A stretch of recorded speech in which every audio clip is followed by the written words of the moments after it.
and feeling that I was terribly important and that everything that I wrote would go down in the annals of history or whatever. And it's proved to be quite true. If you're gonna jump, then jump. Don't think about it. If you're gonna run home and cry, then don't waste my time. If you're gonna kill yourself, then just save face. Get on with it. So this is part 2 of the Morrissey episode, because we wanted to cover so much ground with Morrissey and 4. It's just really not that crucial. There are other things to talk about, and if people just see me as this strange character whirling flowers about or whatever, then it simply reflects on the shallowness of the observer. Well, that is how a lot of the public see you. I think a lot of people would say that your image is sort of rather wet, really. They do. Some people do. I would say that more people don't. I think that people see me as being quite delicate, which in the world of popular music and rock and roll, if you like, is anathema. It is the worst thing to be delicate and not to be this big macho whatever. So therefore, since flowers and any kind of nature is just connected to total whimpery, to some degree I fall into that bracket. But I think I have other things that help me out of the pit.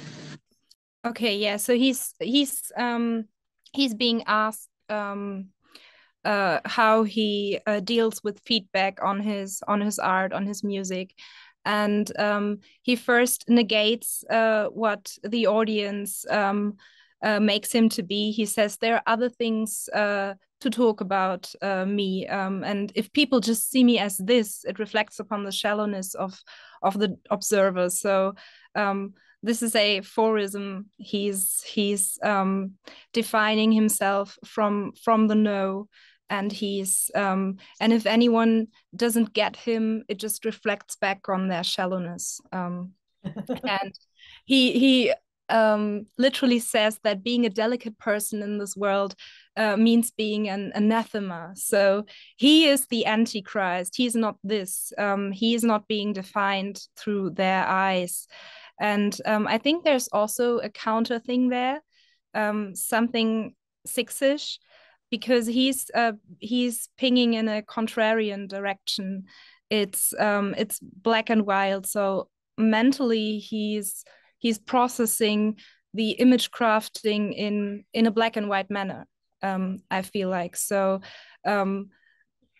A way to refine and specify himself is to start from this place of antagonism. This is 4-6 to me. It's a good example. I like the delicate part too. I hate doing buzzword typing, but that is like a 4-wing 3 buzzword. Mm-hmm. And yeah. Like when he dances, I forgot to bring this up yesterday, but it's like when he dances, even if he wasn't gay or homosexual or whatever the fuck he calls himself, he does have this like that I see as like 4 kind of performance of tragedy, like kind of way of moving. I think especially 4-wing 3 over 4-wing 5, where there is this sort of performance aspect, probably extra if you have a 6 or a 7 head attached to it, like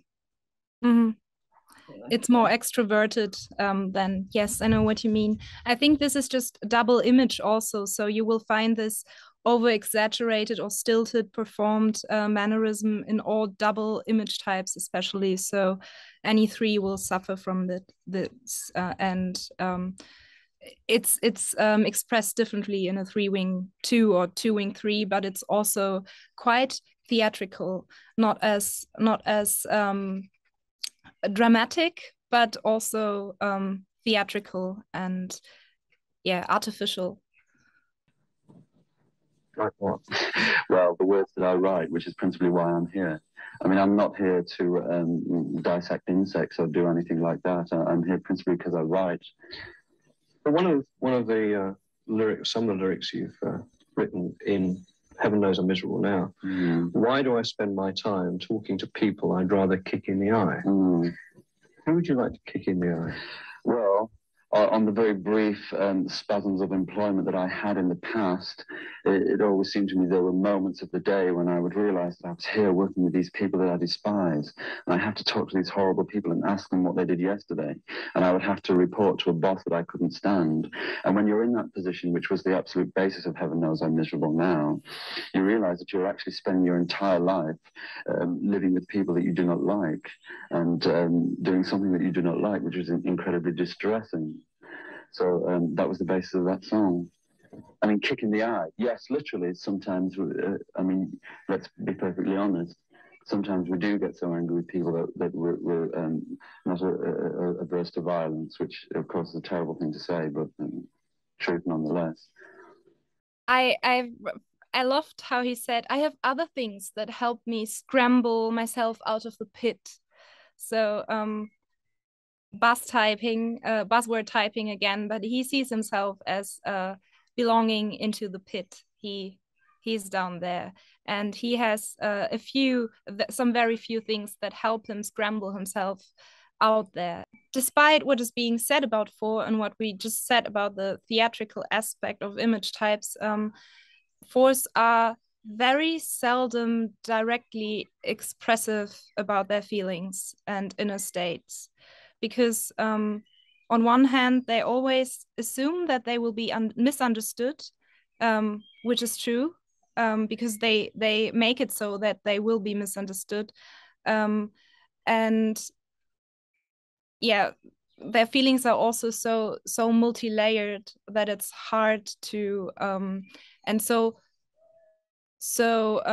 hyper-specified.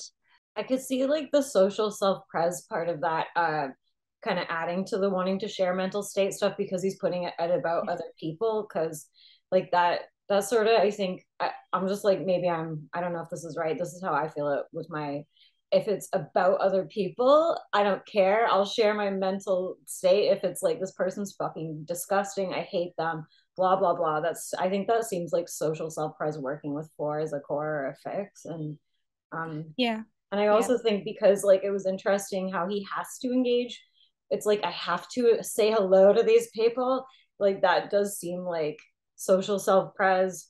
So if you have four, but also it's like the six part where it's like and I think it's the super ego coming onto four. So this is clearly or quite clearly a frustration type statement. But violence is a terrible thing. So he apologizes for having these violent thoughts. But so it's moralizing. It's the 6-1 stem on top of core four. But nonetheless, there's a need for him to be truth and a need for him to be real, which is 6 with 4. So 6 wants to say what's real. It was funny watching his face too when the guy brought up his lyrics. I was like, I could like feel his just disdain towards the interviewer, like, oh, like what are you gonna say about my art? Yes. And also his face, or the way he even holds his head, is social self-pres. It's I'm better. I'm coming from above, and also it's contraflow. He's always turning away. He's always not. There's a wall, and you can feel this wall very very sharply, I think. Wilde have approved? Probably. I think he would. But being in the music business, you come across a lot of people in record companies, promotions companies, whatever, who I think would rub you up the wrong way. Have you found that there's been a higher incidence of you wanting to kick people in the eye in the music business? An uncommonly high one. Most of the people that I come across in the whole industry that I have no real desire to form any friendships with, which is quite unsettling. But I still feel quite angry about most things, and I still feel on the outside, even though we've had some degree of success, national success, it doesn't really change the way you feel about life, which is quite surprising to me, because for some naive reason I thought that it would. Yeah. So people in the music industry are the worst, of course. He has no desire to form any kind of connection with them. This is social SP elitism on a triple critic trifix to me. And all success, all external validation doesn't change the way he feels about life and himself, which is Hexet or 4. So the outside always loses in comparison to his inside, and he won't alter his location. Life, in fact, life should alter its location to appease to him. I forgot to say this during the Russell Brand video, but he specifically demands that he be seated on very special, like non-leather. I know that he's like a hardcore vegan, but it was pretty funny that he made Russell Brand make sure he had special seating for him to put his ass on. That's like just like liking. So that does seem to be a big 4, probably especially with one. You can do the music industry just like anything else in life. Nobody loves everybody. I mean, there are very, very few people in each individual's life that we adore. There's very few people that we really like. Do you have many friends? No, I don't. Those that you have, are they in the music industry? They're in the group. They're in the Smiths. So the Smiths are your only friend? As far as I can see, yes. Does that sadden you? It does, but it's something that isn't new to me. I've lived with it for quite a long time, so I don't really mind. I don't mind because in the Smiths and with the Smiths, to some degree, I'm getting exactly what I want, so it doesn't really matter. Which is? I'm writing, and people are paying some degree of attention, and for me, that's everything. I mean, there's nothing worse than writing and letting everything just rot in the bottom drawer. It's amazing how annoyed he is with these questions when he's being asked basic questions like, "Do you have many friends?" And he's kind of forcing him to be more gushy or to be more warm and accommodating, and he's just not having it. And well, yeah, what he's saying again, social SP and 4 elitism, only this small group of people are my friends, and no one else. And he does acknowledge that it is sad, but it's not like a sharp kind of sadness because it's not new to him. Another type might try to put a positive spin on it, like, oh no, that like it's just kind of how things are, and that's not a problem. It's like, this is sad that I don't have many friends. And to him, it's like, I've always didn't have many friends. I'm used to it. Suffering is my identity, and being alone and being separate is my identity. I don't need many friends. What are friends even for? They're just, yeah, most people I want to kick in the face. And I think, like, because we'll be showing Dan Levy in a little bit, this is a good distinction too for heart over head, because I feel like he would be a lot more spilly if he was a head type with social, like a lot more, like when he was like, no, I don't have many friends. And then he just sat there and stared at the interviewer. It was like, I think if he was like a head typey, like a 6 core, he would have been like, because yeah, a 6 would also feel a certain need to justify not having many friends, because the basic human being is being supported for a 6 and having a network of support and having friendships, and yeah, and a 4 is very different. But also I feel what's interesting is how much he under expresses himself here and throughout this whole interview, and this is also very 4 again, because yeah, it's by under expressing or veiling yourself in mystery and in oblivious statements, not in vague statements like 9 is doing the opposite approach. 9 is doing is becoming holistic and vague and just hiding in a fog. But 4 is hyper specifying and yeah, by obscuring parts, they make sure that there's enough interest for the other person to further get into them, and also that the other person is worthy and is understanding of what the 4 is going to say. So it's like bait. 4's put out bait with being cryptic and or not saying everything at once. They're not spilly at all. They often already have analyzed a feeling, a sentiment, a statement to death, and they've come up with some sort of magic spell for it or metaphor. And then you only get the metaphor, and you will have to figure out what that means. But the 4 won't explain to you what that means, because why would they? If you don't get it, it's your loss. But then what if somebody does seem to get it? Well, then, is that possible even? Or would the reaction be that no, you think no, you I don't but think you it's possible to fully get at the 4, because if you seem to understand and pick up on the 4's personal and deeply unique experience, then that would mean that their experience isn't unique anymore. You would make the 4's experience mundane, and you would make it relatable. You cannot relate to a 4. You can relate to something of the outer structure, but you cannot relate to the hyper-specific thing that the 4 has veiled in an obscure statement. Yeah. So the thing with personality in itself is that it's a structure. There's only 9 structures for personalities. So it is impersonal in itself, right? The personality does never feel personal. So the 4 is trying to overcompensate.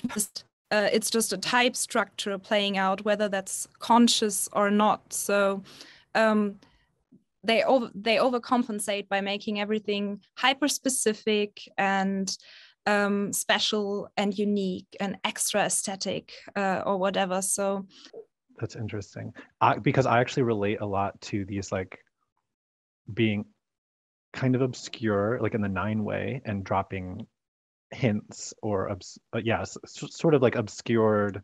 Yeah, there's an overlap with 9, but 9 doesn't want you to know their location, because that could cause disconnect. So 9s are going vague and holistic and out of focus with a metaphor, while 4s are going hyper specific. And if you relate to a 9, they will feel seen and found, and that's good. They get vague for you to find them, and if you find them, then they feel the spark of connection, and that's a part mirrored. But for the 4, well, yeah, it's quite the opposite. So basically, it's more like be in awe of what I just said and just acknowledge it, but don't relate to it. Like, yeah, the 9 has come with me under the bell jar. And this is our entire universe that no one else gets maybe in this moment, but it's nice to be here and with you. And for the 4, it's very hard to be with the 4 in that shared statement or sentiment. Yeah, I definitely. It's funny that there's maybe that parallel of this obscuring of self, but the 9 having it, like, hoping that it's an invitation to the right kind of person who's paying attention, whereas the 4, mm-hmm. it's not a kind of test, or it's not. Maybe that's like my 6 fix, that it's like almost a test. Like, if you're worthy of me, then you will appreciate the tiny glimmers that I am sort of teasing you with, and you will you will show that you are interested, and that alone is or like that's a big part of yeah, like once I feel that you can appreciate that, then I'll open up, or let then you I all will the way open up. in.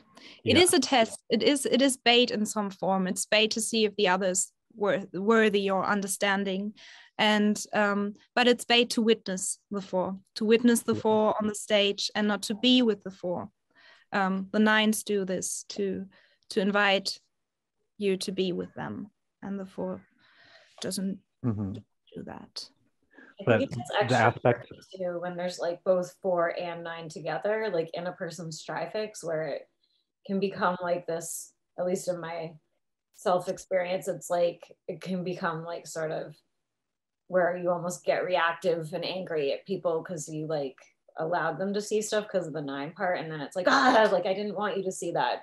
No one wants to talk about 4 because it feels like giving away your secrets, and 4 really is a fear of contamination. It really feels this is the bridge to I don't know, germs. I don't know. I don't have a problem with germs, but I do. It is like interpersonal germs. It's like psychic germs, and it's like, oh no, or it's like, or like, and your germs, if you have them, are like magic germs. They're the good germs, and somebody just walked along and got some of them, and now it's like disgusting. And don't infect yourself with my hyper special unique virus that you can't anyway, because it only works on my DNA. It's but this is why I think and it is the same to me. And this, I don't know if this is even 4 with 9, but when I do show parts of myself that that correspond to the 4-ish parts of my personality, it's always like why did I give that away? Why did I give that away? Why did I give that away to you to make it mundane and shallow and not mine anymore? That's I think that's the big problem too, because there is that 9 part wanting to sort of relate on some level, but then being disgusted when you do, especially like, it's kind of like funny because me and Thomas got into like a little spat like a few weeks ago, and it was totally over this kind of weird thing. And it's like, and it's like really hard to like not feel like totally just violated and disgusting. And it's like, Thomas didn't do anything wrong. It's just my personal feelings about it's like, I showed something and I regret it, and now I feel sick to my stomach. I just want people to not think about it ever again. This is fascinating. I wanted to number 1 say that it's like the stuff that you don't want to share though is probably like the most valuable stuff for the conversation that we're trying to have. So it's but you're like so close to it, it's like part of your identity and your ego, so it's like super hard.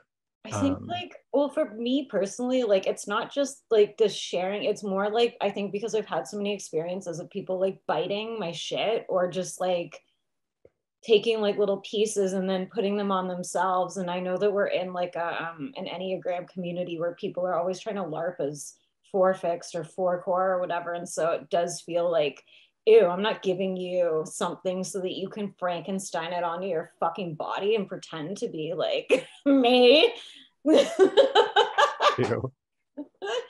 Fucking skin graft of my essence. Like, I'd rather that person just not have, I'd rather they just suffer their whole life and not have any kind of illumination. It's funny, the more I learn about 4, the less that I want to be one. Yeah. Yeah, so we're doing the Lord's work. But also, I mean, but I can also like really appreciate it as well, from a distance. So is that what you want? And it's also the more precious, the more poignant my feelings are about some certain situation or event, the less likely I am to invite others in.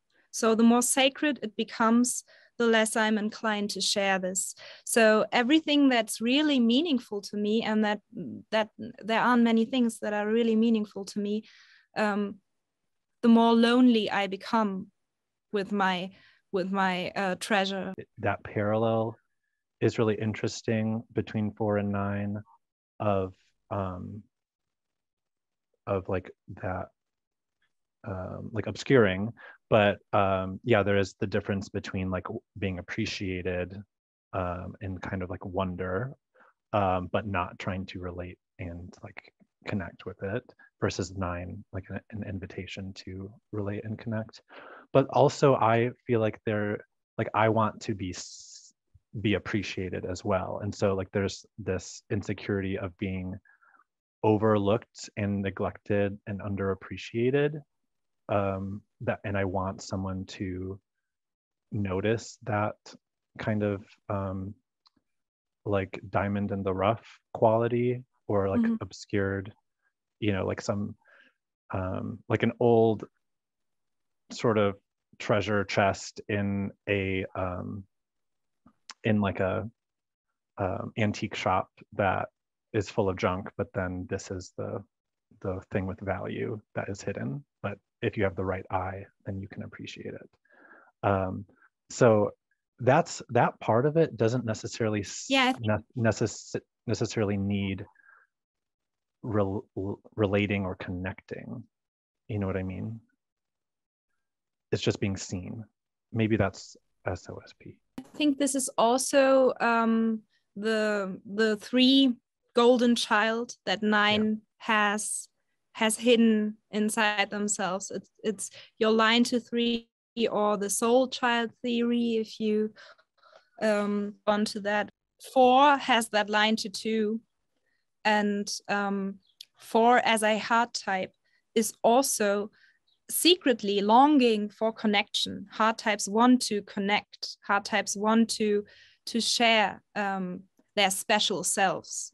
And but 4 is also a frustration type, so it creates this patterns of being frustrated when they're being seen, or of sabotaging themselves in being seen, of making it so damn hard for others to see them, and then if they are seen, they won't have it anyway. So the soul child of 3 that they can't really access because they aren't assertive types, so they can't enter the stage and be precious and yell at everyone, I'm the treasure chest, look at me, I'm golden. But they have that golden child inside.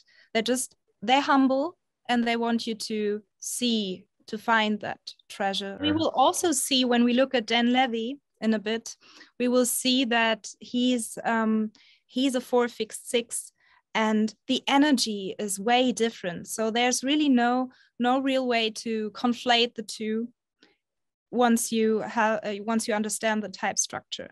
Sure. I think that like the head type core is super different. I think it's when someone has like a 4-9 stem that it's because it's also like this weird folding into like yourself, and it does have that quality of falling into a mist, but it's almost like hiding in a cave or something. It's like a really gross feeling stem.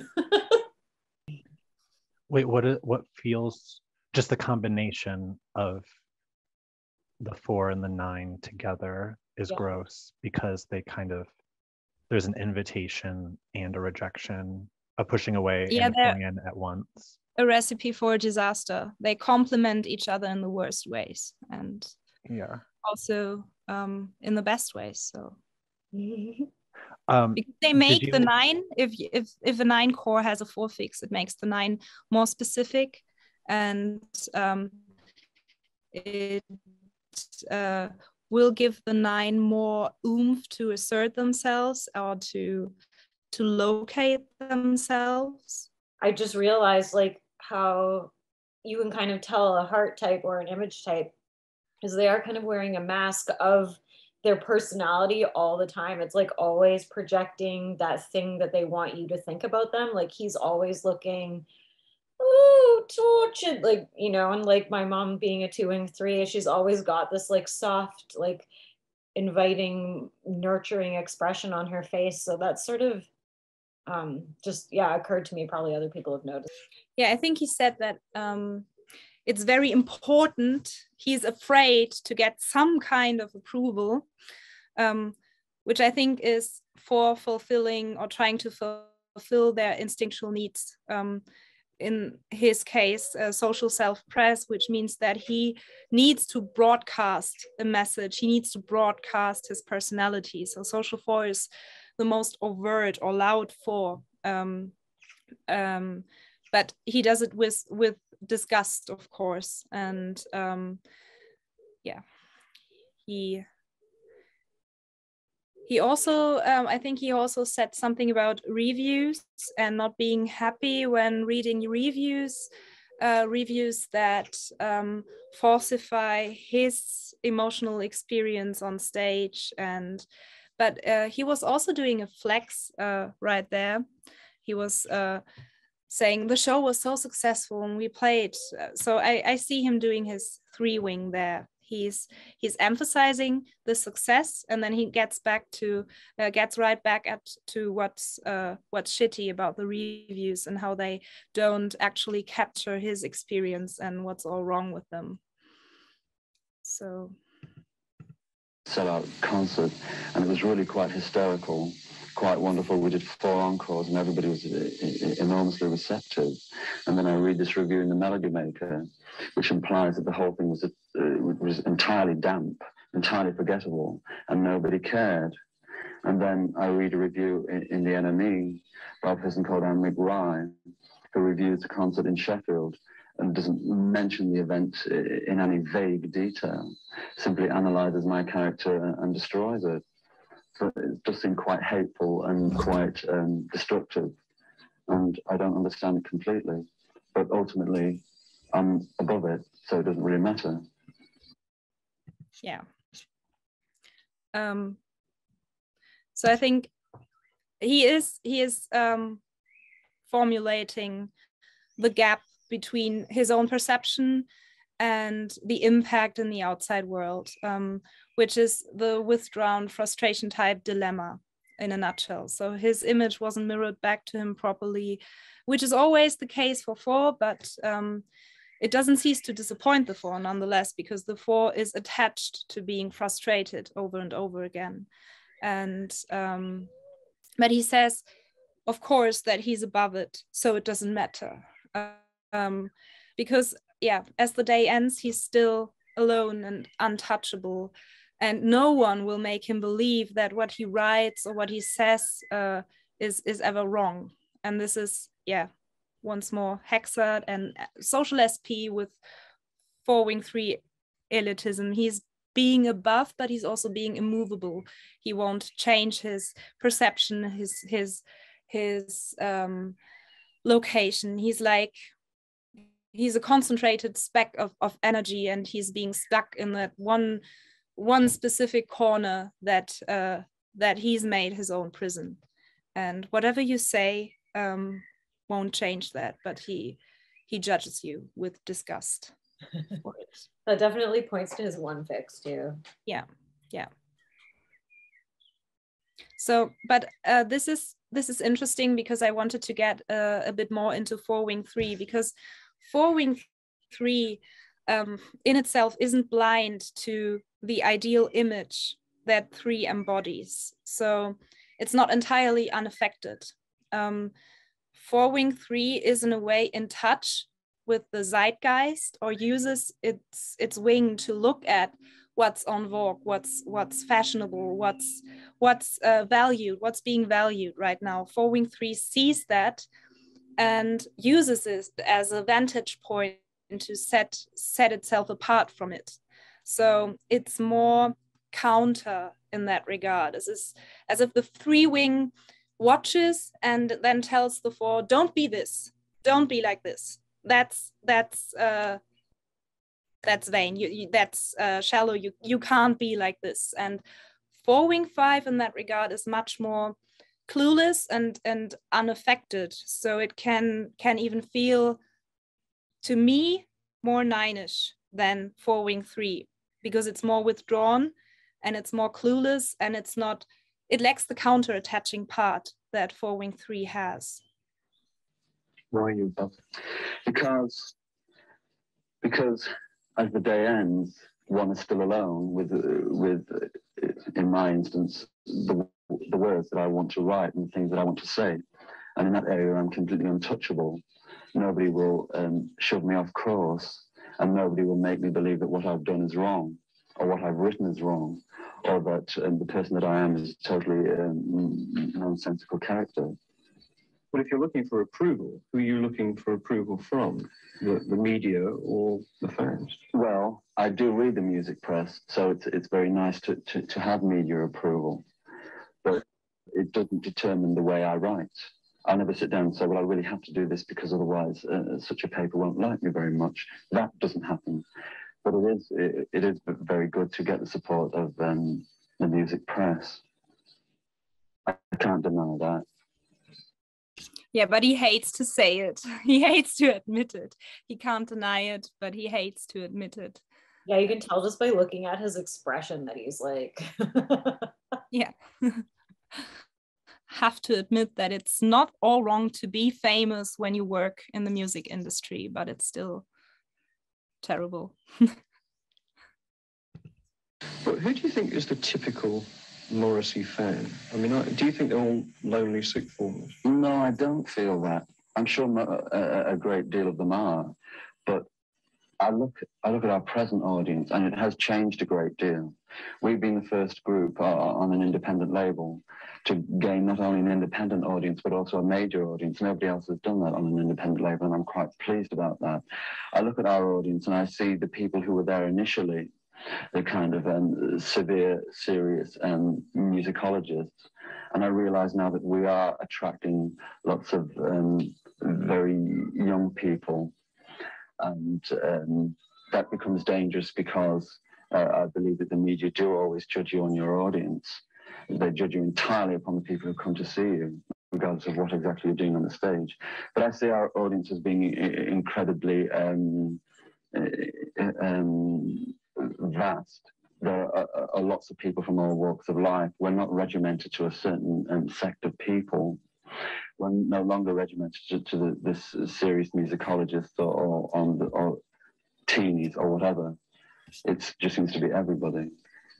But given this, you have a very sort of miserable image. Mm. Are you the kind of Leonard Cohen, who was the doomy singer-songwriter of the 60s? Are No. you the Leonard Cohen of the 80s? No, I don't think so. I can't see that in any way. And I don't feel morbid, and I don't feel depressive, because I thought it was quite important to say things that were quite serious and quite open, in a way that in the past had been considered to be quite depressing, but to say them in a way that by reason of them being aired was really quite positive. There is something quite positive in saying, in being very open with the people around you and saying, well, look, this is exactly how I feel, because then you get over those barriers. And it really isn't done that often. And I do feel there is a twinge of humour in the way that I write.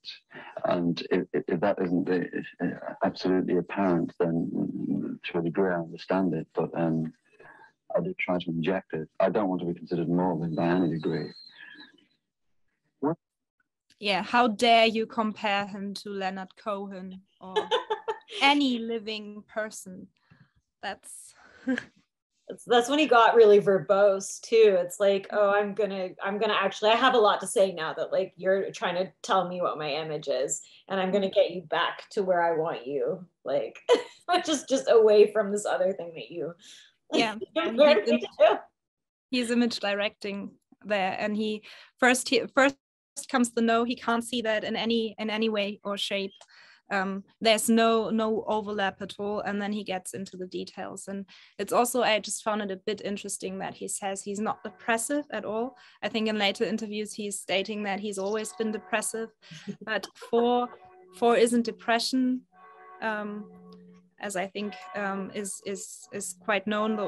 The depressive temperament is more 9ish than it is 4ish. I think Leonard Cohen is probably like a 9, 4, 6 or something like that. Oh, I'll say one more thing just that I noticed was he was also trying to control the image of his audience, like how they were talking about, or the guy was talking about his audience, and it was interesting because I almost feel like that was partly related to him being a social dom and having that 6 fix and being an image type. Then it's like, well, I'm also not allowing you to say this about my fans because they're part of my like sphere, my social sphere. But he also stated that he was quite disappointed about his fandom becoming more broad. So in the beginning, there were just the super specific music students who really understood their shit, and now it's just everyone, and the audience is getting younger. So this is almost him becoming more famous is almost an insult. Because he's becoming more basic. He's appealing to more people who relate to him, and that's just not okay. And also he says, well, I found this whole section was very 461 because it was very moralizing. And he also said that his writing always needs a tinge of humor, which is 6.7. So humor gets you over those barriers. Humor helps you to get at the people and to address all the things that are shitty that the 146 trifix is always so focused on. The name, it occurred to me that the name had, nobody could put any possible connotations on the name, and I really liked that because it came at a time when group names were vastly important, were biblical, were monstrous, had a great deal to say, were very long, and were in themselves a lifestyle. I wanted to get rid of all that kind of rhetorical dribble and just say something incredibly basic. And Smith, to me, sounded quite down to earth. Yeah, that's interesting, I think, because he says that he picked the Smiths as a band name because it's incredibly basic, as a direct quote. And but he's doing this from a counter-attachment point of view, again, because he says that he chose it due to a complete lack of positive or negative connotation. So it's a blank slate for his image. He can give the Smiths a certain image because it's just so basic, and so it doesn't tell you anything. A band that's named the Smiths, and it was birthed in a time where band names were monstrous and biblical. So it's counter-attachment. So what's en vogue right now? Band names being super pompous. So of course he's doing the counterpart, and he is this is again his 3-wing and his 6 fix, because I think there's a 6ish part in there, in that he wants to that the name is down to earth and basic. It's also so. Yeah, that's his baseline to do mental games. 6 is the baseline from which he mentally explores things, and the baseline is, well, the down to earth when you're a 6 hat. That's where you start from. But you're a vegetarian. That must pose problems for you on the road with the other Smiths. Yeah, because apparently they're into sort of booze, birds, and burgers all at once. Not necessarily. Well, yes. Look how happy he is that he's the only vegetarian, and that they're all typical musicians being into booze and burgers. He's really getting off of that little part. Ooh, yeah. I'm not like that. Yeah. Yes, it is a great problem. If they're your only friends, that must create problems. It is, and they know how I feel, but I don't stand on the table and say you can't possibly eat that piece of meat and go into a long monologue about the piece of meat. I don't do that. I don't try and inflict the way I feel upon other people, because that's quite boring. And people know what meat is, and people know how the leg of lamb comes onto the table. And they don't want to be reminded, frankly. So are you keener, are they keener on the sort of rock and roll lifestyle more than you are? If I said yes, that would sound quite ungenerous and almost like a slur. It'd make them out to be just incurable heavy metal addicts, which they're certainly not. They're quite sensitive people, but they are quite more traditional musicians than I am. He's trying to say something nice about his only friends in the world. But yeah, I think it would be a bummer actually if all his bandmates were vegetarian or vegan too, because then he wouldn't be the special snowflake in there. So as I said, I think he likes being the only one, and he likes being the better one. He's yeah, and people know, he says, people know how horrendous eating meat is, but they choose to be terrible, so it's their decision. And yeah. He's not, in case you haven't noticed. It's just funny how he's doing his type. So do they party a lot? Yes, as often as they can. So if they are your only friends, what do you have in common? Well, it does take a great deal to make the music. For strangers cannot simply huddle together and do what we do. And therefore there has to be some kind of mystical communion between us and some bond. And there is, and as time goes by, it gets stronger. And whatever happens with record companies or with the music industry doesn't really have any effect on us. We just really want to stay together as four individuals and make records. That's the only ambition that we have. You have no ambitions beyond music? Not the traditional ambitions within music. We don't have them. Yeah, it's funny because when he asks him about his what he has in common with them, he isn't even getting more into that, because he couldn't say what he has in common with them. And this is the obscuring that we talked about before to me, because if he named something basic that anyone watching this clip, this interview, could relate to, then they would have something in common with Morrissey too. So and his experience would be common. So he veils himself behind being enigmatic and saying that he has some sort of mystical communion in common with his bandmates, and so it's a mystical communion. You won't get it. You won't get behind what connects him and his band members. It's just four individuals making music together with no traditional ambitions. You have no ambitions beyond music? Not the traditional ambitions within music. We don't have them. I mean, going to Yugoslavia, to America, touring the world, that doesn't appeal to us in any small degree. We can't kind of jump into the rock and roll treadmill.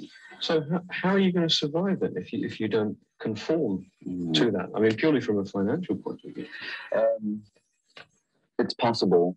I wouldn't say that it was incredibly easy, but I'm sure it is possible. And for me, just to make records that get some vague degree of attention is all that I really require. Do you have no other ambition? There are things that I'd like to do, but I feel that what I'm doing now has to be done now. I do want to write, but that can wait. There won't always be a time when I can do this. Well, what would you like to be doing in, say, 5 or 10 years' time? I do want to write. I still do write, but I would like to. I would like to be successful in that area. Just notice how uncomfortable he gets. I found this really, really interesting, this part of the interview. What would you like to write? Books, plays? Yes, I would. I'd like to write. I'm very interested in there's a particular screenplay that I'm blustering through at the moment. But to talk about these things seems incredibly pompous and ostentatious, and it almost sounds entirely careerist. I want to do everything. I'm going to sing in this group, and I'm going to write a screenplay, and I'm going to make a film. But I do have other ambitions, which I'm sure in this business, well, in many cases, one thing tends to lead to another. He says that talking about his ambitions and plans and future ideals seems pompous or ostentatious.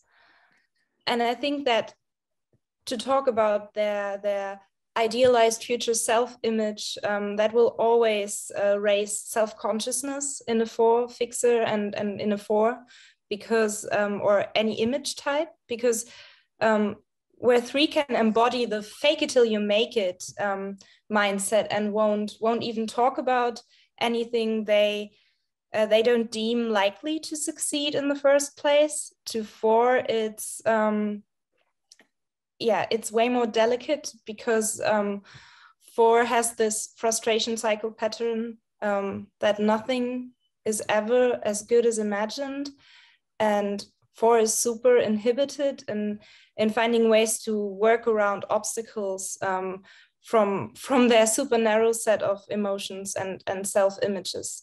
So they already know they will be dissatisfied with the outcome, and because output always means contamination, and even talking about this means contamination, because it could mean that it would be stolen from you before you ever even began fulfilling it. And this is, we talked about this with Thomas for a brief moment, but I think this is very crucial to 4 and why they are so secretive about everything that's sacred. He does not want to be put on the spot. He does not want to talk about his ideals, because they're still sacred to him. And if the interviewer person could relate or make it common, then it would be, it would be tainted. Yes, it would be a festering wound, and it wouldn't be as pure. I bet he rather ruins it for himself.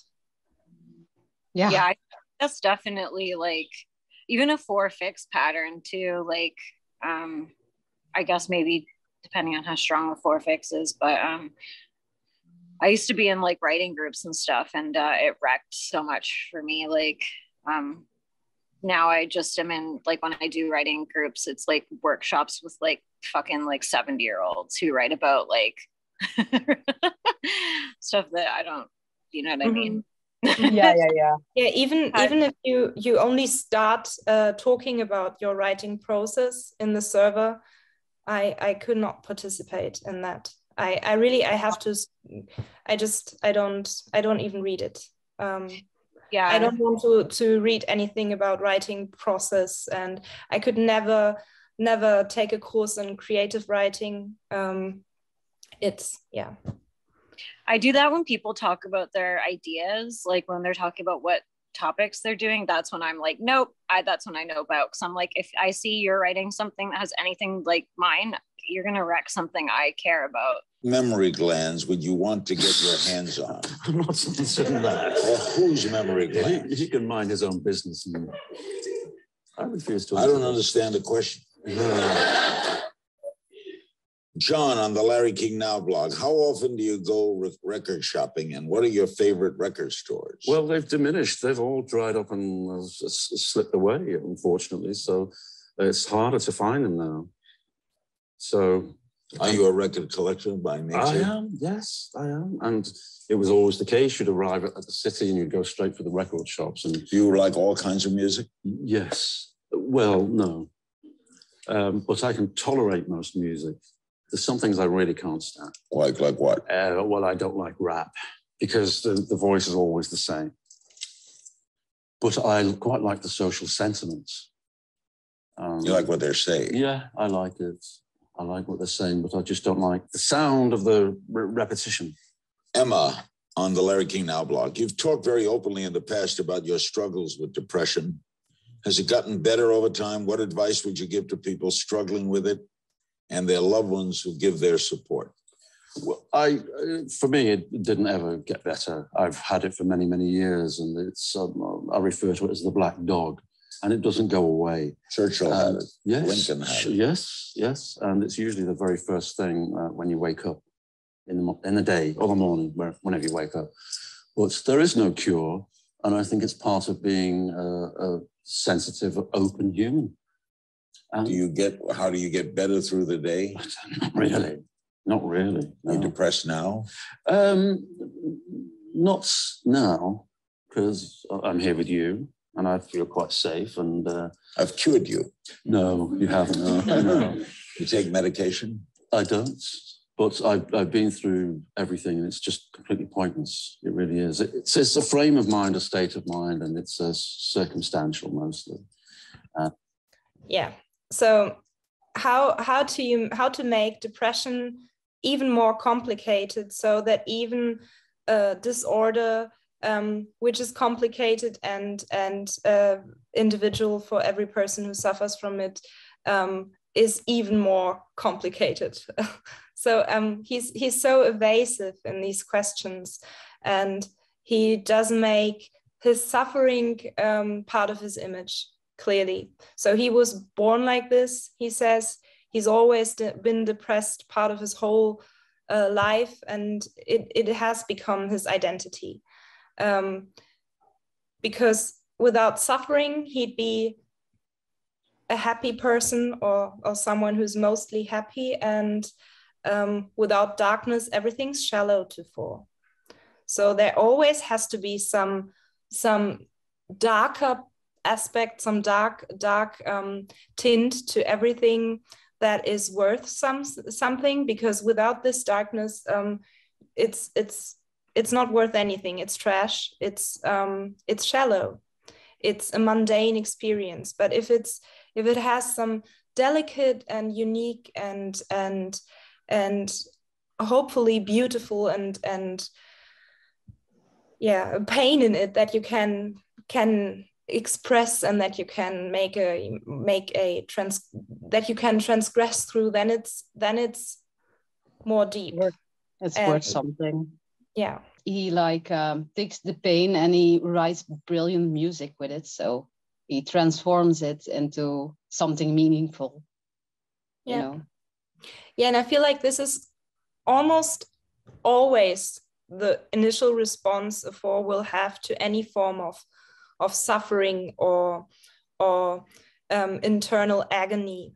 There's always a drive to make something of it. It's a drive. It's not like a heavy blanket under which you just disappear and in which you just indulge. You have to channel it somehow. You have to make something from it. Otherwise you will just disappear. So yeah, and then it would be for nothing. Yeah. You never thought, I hope, of harming yourself? No, but many others have. Of harming you? Yes. It can't help. It crosses everybody's mind. Everybody thinks about it. Even people who mistakenly assume that they're happy. They think of just disappearing and having enough, and many people do. And just taking control and saying no more of this silliness. And it's admirable. Tree on Larry King Now blog. What's it like to go from creating a song to singing that song for many years, sometimes night after night while on tour? You ever get tired? No. The songs are so important to me, and they have been my life always, and they come before anything else. So they are me, and it's not just a repertoire. And I don't go through the motions. And if I'm tired, it's because I'm physically travel weary. It's not because, oh dear God, here comes that song again. It's just because I'm physically tired. You're going to perform Kiss Me a Lot in a little while. Is that a special song for you? I can't stand it. I love that song. It's a good lineup. It's a beautiful song. Philippe on the Larry King Now blog. Are you a fan of the British music of today, such as Sam Smith and Noel Gallagher? I'm not a fan of modern music. There was some interesting part in here a little bit later on in which you could see shame coming up for 4, which is why I wanted to look at this clip. So I'll just skip a part. He's like friends with Noel Gallagher, so that's fucking hilarious. He is. Oh, so okay, yeah. I can skip back and see how he replies. Interesting. So Sam Smith doesn't. I don't hear anything interesting. So Sam Smith doesn't. No? I think it's time to rapidly move on. You like Sinatra? Yes, I do. He was pretty good. Oh, I thought you meant Nancy. But he was great too. Yeah. Good admission. Suzanne, what's your favorite on Larry King Now? What is your favorite Oscar Wilde quip? Do you have a favorite? I love Oscar. Oh, there's just so many. Oh, God, this is terrible. I wish you had written to me last week and told me about this question. It's all right. It's not a courtroom. This is like you, Sophie. We are secretly decided who we'd like to be. Good one. Carol. Yeah, that's shame. And this is how 4 Points paints itself into a corner, because he now has to come up with a very unusual but not over exaggerated Oscar Wilde quote that isn't too commonly known and that still represents him and that still has a hidden message in there that is not as easy to grasp on the first read. So you will have to think about it for a little while. And this is performance pressure for an image type right there. And this is why image types can be so put on the spot and artificial in these kinds of situations. He needs to come up with something unrelatable. And because he identifies with only so very little emotional internal states, he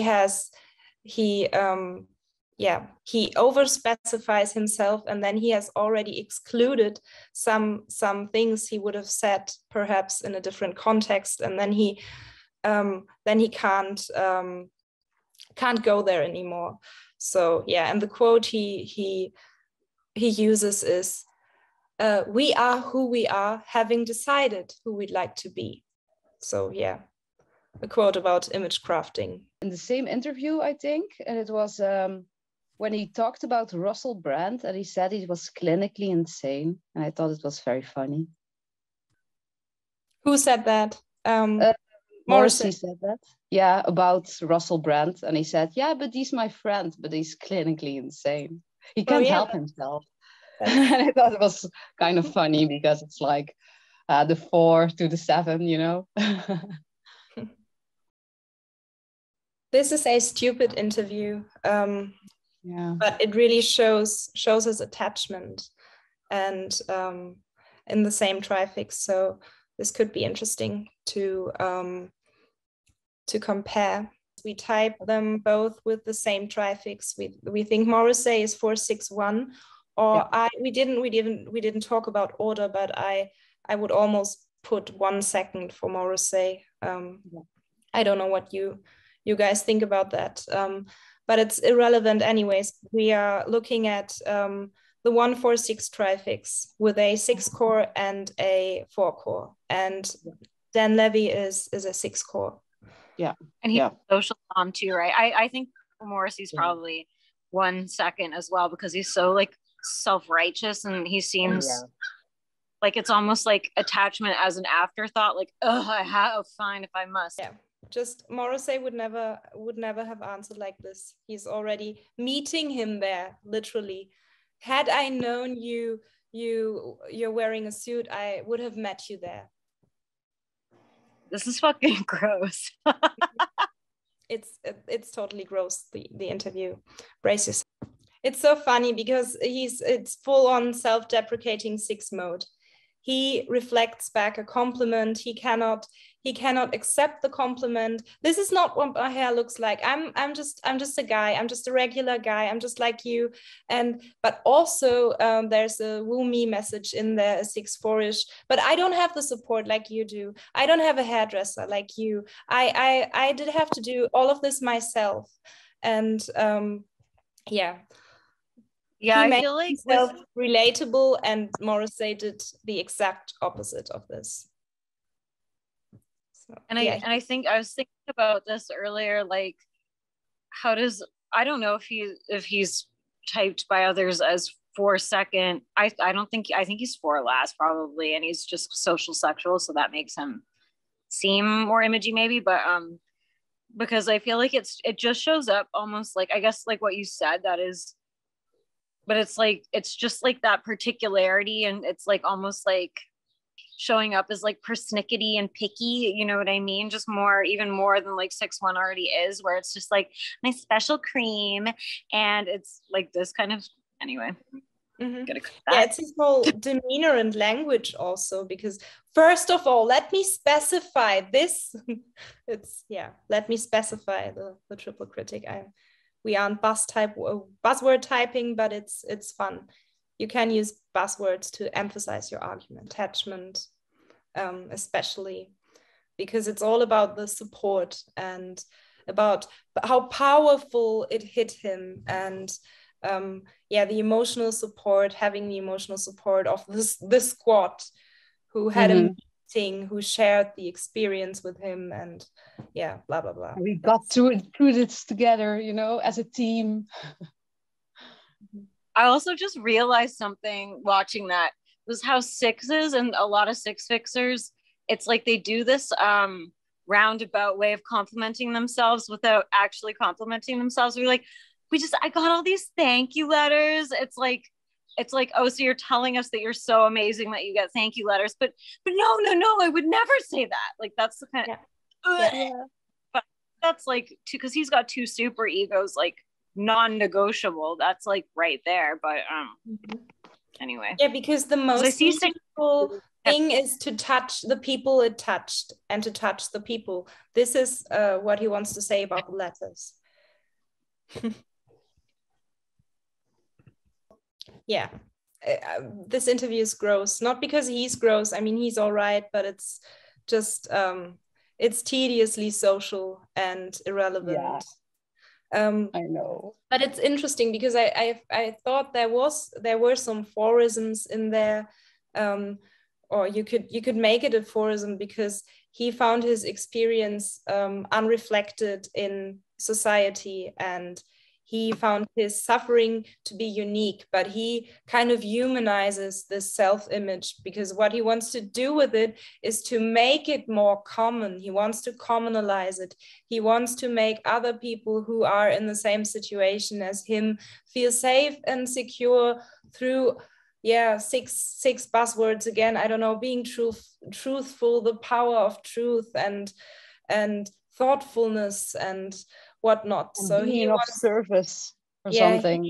He wants that this fourness in him, to which he is oversensitive as a 6, because everything that's that counters his this self-image and this attachment is like a disturbance in the 6 system. Because if he was a 4, he would make his suffering super inaccessible and super unique, but he wants to make his suffering known to the public, and he wants to help people and offer support, and offer through being truthful and honest, and through pointing out everything that's wrong and initiating change. So there's 4 in there, but it's being used for the betterment of the people, and not being kept for itself. Way, through the lens of the 6. Maybe we just switch to another video, because this is kind of torturing me right now. This is I also begin to cry almost a little bit later on. Like, an interesting comparison too is that when Morrissey's been asked about, like, forever he was like, I'm not gay, like, and he clearly is so gay. And then he was like, I'm humasexual. And then he invented a word. And then now that, like, you know, people are like non-binary and gender fluid and blah, blah, blah, he's now taken credit for it. Like, everyone's copying him, and he thinks, so that's an interesting distinction of how, like, the core shows up, where if he's a 6 he would be like, oh, like, I just want to be part of the conversation and helpful. And then the 4 is like, they all copied me, is essentially what he is. Yeah. And a 6 is like, wow, I finally found my people. They've spoken up. They're being truthful and real and honest. And we are community, and we are all connected through our suffering and through our attachment to our childhood and our wounded inner child. And yeah, 6 stuff. Common 6 stuff, you know. This is super trashy and idiotic, but it's kind of fun just to illuminate his stacking, because first of all, he looks super social dom in there. I couldn't say if he was social sexual or social self-pressed just based on this image, but the glasses, the suit, the updo, it's all very social. And then his most, or 10 things he can't live without. I'm self-predominant, and there's so much useless shit in there. I just found it funny, maybe because I'm self-pressed, so I was focusing on the stuff. If you are a writer, this is an essential. I think you need your technology, but you also need something very practical to just, nothing like pen on paper. You know what I mean? I keep this by the bed because oftentimes when I'm falling asleep, I never fall asleep, I'm an insomniac. I will come up with ideas as I'm sort of drifting off, and I need something quick to jot the notes down. So oftentimes there's like a pen in here and a lot of scratch, and then I'll wake up in the morning and not be able to read any of it because oftentimes I write in the dark. So if you are going to take notes in the night, turn the light on. That's the first step. And this particular notebook has a lot of sentimental value to me because it was a prop in my store on my show. And my show is now finished, so this means a lot. So there's about 10 pages in here of top secret ideas. Let's see if they go anywhere. We'll do a follow-up in a year and see what happens. Nice leather-bound notebook. If you are a writer, invest in one.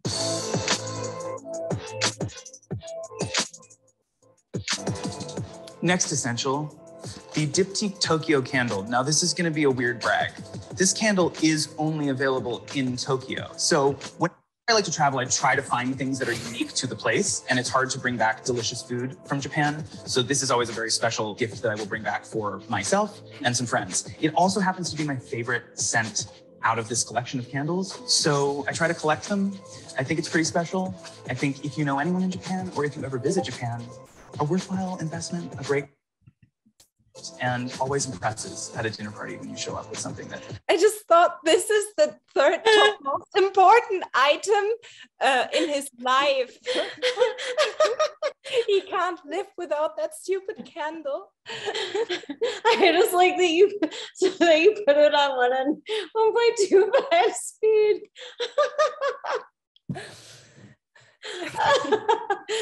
Also, like, I just want to say about his writer's journal, it's like you literally wrote in 3 pages. Like, must be a wing 7 on that 6.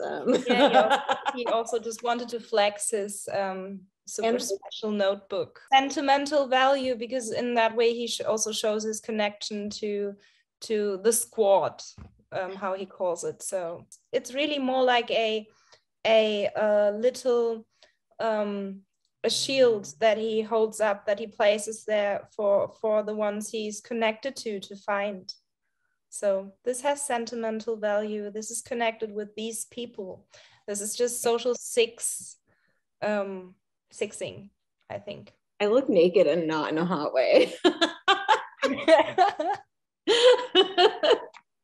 this candle, it's just obnoxiously extravagant. It's like no one has ever heard of this candle or brand. No one ever travels to Japan on a regular basis and can go to this particular shop to order this fucking candle. It's just, This does seem 3-wing Fourissey to me, though, in some ways. Like, like, which I'm still trying to like really. Well, if you have to come up with 10 unique items, you do have to you can't name just items that are super unique. And also he's only a 4 fixer. I feel like I think this is 6-4 elitism, because a 6 with a 3 fix wouldn't be as flexy and as openly extravagant. Nobody else has. Let's open it up. Now, I am not a perfumer, so I'm going to give you a description of the smell based on my college dropout education. Okay, it's clean. Smells like fresh laundry. I think there's lavender in there. Probably not. It basically smells like you are a clean human. You know what I mean? I think for me, my favorite smells are that of just hygiene, general hygiene. So 6'1". Makes you smell clean. Oh, smelling like a clean human. Speaking of being clean, my next item, this is a travel mist. And for those of you that aren't plagued with a fear of germs and getting sick, skip past this item. But this is essentially a general disinfectant for airplanes. I'm pretty sure that you can use this everywhere, but they seem to be making money off of this being specific to an airline. So great. This was sent to me a long time ago, and I have used it religiously ever since. Simple spray. It says shake well, so I will. And basically, once you get to your seat in the airplane, or, you know, if you don't like the person sitting beside you, just everywhere. And it apparently disinfects not just the space, but the air as well. So I've just told you all a deep, dark secret about myself, but there are a lot of people who are into airplane hygiene. Fun tip, reapply if you want. That was also a very 6'1", 1'6" type thing. Like spray the, who would even think to like spray the air to like, I don't even think that's a real thing. I think that was literally made up by a 6'1". That is definitely made up by a social SPC probably. Yeah, it continues. He continues to flex some stupid, useless little smoke pyramids that he likes to place in hotel bathrooms or bathrooms he visits in case like anyone else or something needs to take a dump in there. Yeah. So they won't. See, I would put that in there so I don't have to smell other people's dumps, not because I care about the other people smelling my dump. Sniff it up, no, he puts it in there so he doesn't have to smell others. Oh, okay. Yeah. But it's also, this is the way to do it. I place it here for you, and you please appreciate me being so forthcoming. And yeah, it's pretty funny. It's funny. And he also said, like, yeah, on the bottle, it says you have to shake it very well. So I do that because I follow the rules, because I'm obedient. What is your idea of perfect happiness? A sunny afternoon in Tokyo with some of my closest friends. What is your greatest fear? Illness. What is a trait that you most deplore in yourself? Thinking I have an answer to everything. What is the trait you most deplore in others? Bigotry. Which living person do you most admire? Oprah. So every single answer until so far has been 6 to the max. Oh, yeah. And 6'1" specifically in being a know-it-all, but but owning it at least a little bit. What is your greatest extravagance? Glasses and sunglasses. I have more than I'd like to share with you here today. Hopeful. What do you consider the most overrated virtue? Obedience. On what occasion do you lie? Ooh. When the truth would hurt more and the lie wouldn't hurt. What do you That's when attachment types lie. Attachment types lie all the fucking time. About all kinds of reasons. Which living person do you most despise? I don't want to give him press. What is the quality you most like in a man? Humility. 6. What is the quality you most like in a woman? I like them all. Which words or phrases do you most overuse? The thing is. What or who is the greatest love of your life? I don't think I've met him yet, so I'm going to say my dog, Redmond. When and where were you happiest? Italy 2 summers ago with some friends, long before any of this happened. Which talent would you most like to have? I would love to be a very, very good singer. If you could change one thing about yourself, what would it be? To let things go more easily. What do you consider your greatest achievement? Ooh, probably telling stories that might have affected a positive change in someone's life. Ooh, right there, J.K. Rowling stuff. Makes me think, oh yeah, more 6. Anyways. 6-1. Yeah. 6-1. But also, he isn't boasting any kind of real success here. So this could be 6, a marker for not 3 to me. If you were to die and come back as a person or a thing, what would it be? I really like my life, so the concept of reincarnation is kind of sad to me. Where would you most like to live? London, England. What is your most treasured possession? I want to say my dog, but he's not a possession. He's more just like a family member that I found. What do you regard as the lowest depth of misery? Self-obsession. Fuck you. What is your favorite occupation? I quite like juggling, acting, and writing. Although, ask me when I'm working, and that answer might be different. What is your most marked characteristic? Sarcasm. What do you most value in your friends? A strong sense of character. Who are your favorite writers? Yikes. At the moment, Anne Carson and Michaela Cole. Who is your hero of fiction? Mary Poppins. What? Which historical figure do you most identify with? Whoever hasn't been canceled yet. Ugh. Who are your heroes in real life? Great teachers. What are your favorite names? Eugene, Deborah, Sarah, and Redmond. Oh my God. What is it that you most dislike? Generally speaking, arrogance. What is your greatest regret? It's over soon. Not respecting myself enough in my teens. How would you like to die? On a beach, mid-laugh with some friends.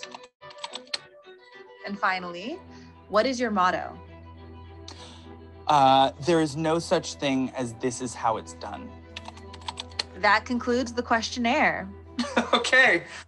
Can you imagine dying mid-laugh on a beach with your friends? Like, can you imagine being the friend when your friend dies mid-laugh on the beach? Like, what the fuck is that? That would be so traumatizing. If he knew that this was his preferred way to die, it would be less horrible, I guess. That's his mindset. But I found this very social sexual of a fantasy. Okay. Very in the moment, just indulging in the moment with your friends and feeling the energy and dying at an energy high. Watching his face versus watching Morrissey's face in interviews, it's like so, he's just like, and it is like a stereotype, I guess, about 6s that they are, or head types, like, or 7 or 6, are like always emoting through their face. And he was doing like a lot of the bouncing around and the bobblehead and stuff, like sort of. Yeah, I paused the video a couple of times mid-sentence with him, and there was always a different expression. And I did the same with Morrissey. I always do this when I look at videos to type people, and Morrissey was very still and very narrowed in his expressions. He's always turning his chin upwards away from the interviewer, or covering his face when he's older with his hands in shame. And interesting. Yeah, I think that turning the face up is a 1-4 thing, I think. Yeah, and social SP. To me, that's also contra this stance. And you can also feel this in the interviews, that Morrissey is always pulling away as soon as the interviewer zones in and comes a little closer. He's pulling away with his next answer. And so it's very push and pull with contraflow, and with him, he's syn flow social sexual. So this is as syn flow and as warm and upwards as it gets, and he's always coming nearer. So you will feel like an energetic rise in a conversation with a social sexual or syn flow person, even an SP social, even if it's more steady. And yeah. That's really interesting. I guess I never really thought about that before, but yeah, he does seem like a person, if you were alone in a room with him, that he would probably engage with you and there would be something to talk about or something. And if you were trapped in a room with Morrissey, he would probably be just sitting there scowling or something. Yeah.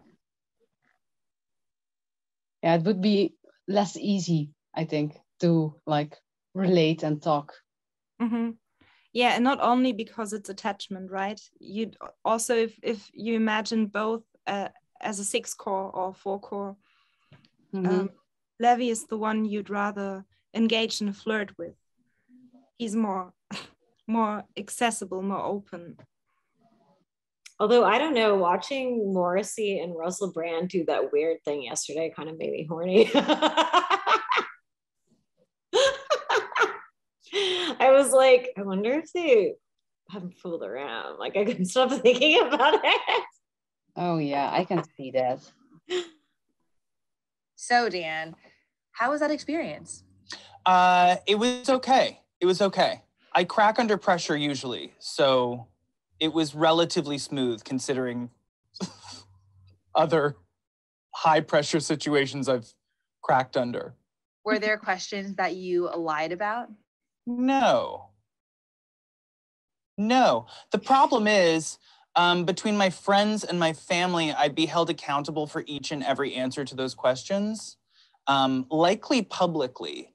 So I just don't think I'd be able to get away with lying in this. If this were private, listen, we'd have a whole other skew of answers to those questions.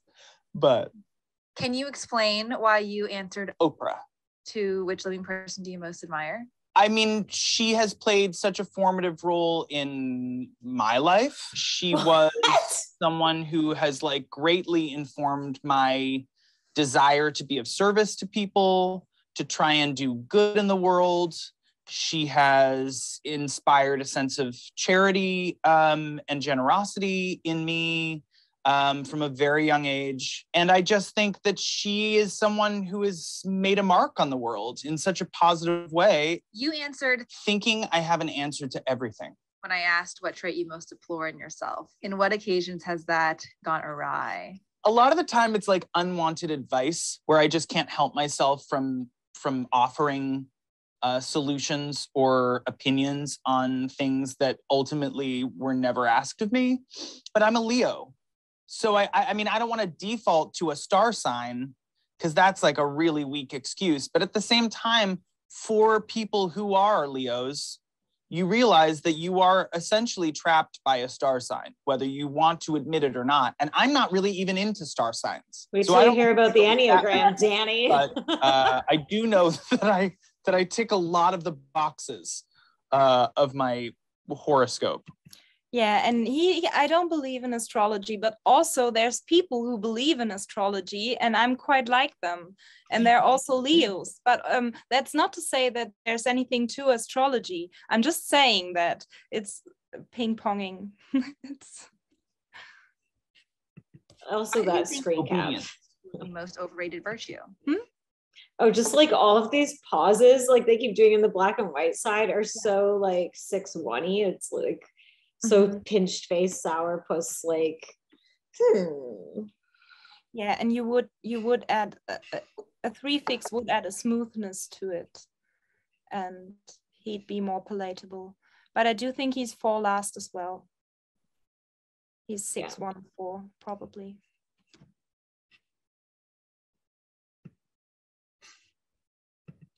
I think I've learned even in this short time in entertainment that a lot of the current setup and the current sort of constructs of how this industry is has been built and sustained over the years is built on the simple concept of just people doing what they're told. And that's not to say that doing what you're told is a bad thing at times, but I do think that sometimes in order to make great change, you have to break the rules, or at least ask questions that push back on the rules. And I think that's the only time that you will change them for the better, hopefully. Can you explain the context behind your greatest regret? Not respecting myself enough in my teens. Yeah, I mean, I think I was a really introverted kid. I really didn't think that highly of myself. And I think you look back at your teens and you see missed opportunities. Would I have changed anything? Probably not, because I feel like everything that happened to me led to who I am today. But at the same time, I do feel like, you know, looking back, you think, geez, you were so much better than you thought you were. If I were to ever meet my younger self in a strange sci-fi scenario, that's what I would say. Why is London, England the place you most like to live? I lived there for a little bit in my early 20s, and I loved it. And I go on a lot of dates there, to be perfectly honest. Me and Los Angeles in the dating scenario are just not the greatest fit. Why? Oh, I feel like that was a perfectly timed advertisement. It was. That was so six. Like, I'm so sick of like the rules, but we're gonna break them. Like sometimes you have to. The fact that I think that that's the thing too. Maybe it's so obvious, but it's like the fact that people even are like, there are rules, like that is so 6-1, because it's like, what rules? Like in my mind as a 7, it's like, what fucking rules? Like I do my own like thing that I want to do. So that's just an interesting, because he's obviously 6-7, right? So that's just an interesting, anyway, that was, I feel like I want to have a shower now. To be a clean human. Oh, like, yeah, clean of like. You could try one of his elaborate and super expensive spray. Mm-hmm. No. But his answer to why he would love to live in London was also, there was no SP in his answer. He would love to live in London because he goes on a lot of dates there. So he has a lot of social sexual experiences there, a lot of flings and energizing with people. And yeah, that was. Oh, that's interesting. Yeah, I didn't even notice that. I think because I was like spiraling about his previous comment. Yes. Thank you for joining us. If you like it, please comment below. I don't think anybody liked this. Anybody sat through the potentially 6 hours of material.